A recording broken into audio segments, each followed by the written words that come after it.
Pour copier un texte sélectionné, cliquez sur l'onglet Accueil du ruban, puis sur l'icône Copier dans le groupe Presse-Papier. Vous pouvez également utiliser le raccourci clavier CTRL-C pour parvenir au même résultat. Le texte est copié dans le presse-papier et peut être collé une ou plusieurs fois dans le document en cours d'édition ou dans tout autre document. Pour couper un texte sélectionné, cliquez sur l'onglet Accueil du ruban, puis sur l'icône Couper dans le groupe Presse-Papier. Vous pouvez également utiliser le raccourci clavier CTRL-X pour parvenir au même résultat. Le texte qui était sélectionné disparaît.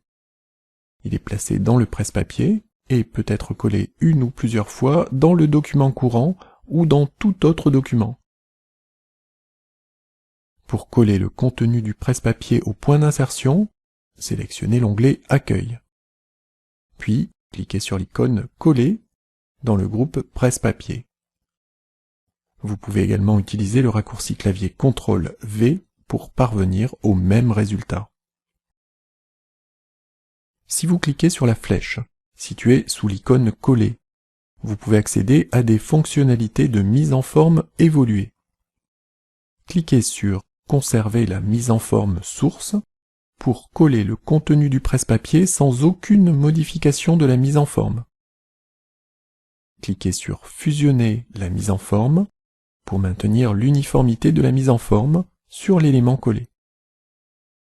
Enfin, cliquez sur Conserver uniquement le texte pour ignorer la mise en forme du texte collé. Les applications de la suite Office 2013 ont accès à un presse-papier multiple contenant 24 entrées. Il est donc possible de couper ou de copier jusqu'à 24 éléments différents et de les coller comme bon vous semble dans le document. Pour accéder à cette fonctionnalité, vous devez afficher le volet Presse-Papier en cliquant sur le lanceur de boîte de dialogue.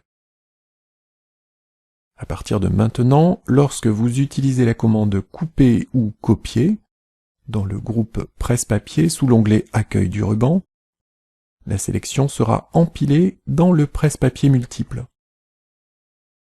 Pour coller l'un des éléments empilés, il vous suffira alors de positionner le point d'insertion dans le document et de cliquer sur l'entrée correspondante dans le volet Presse-Papier.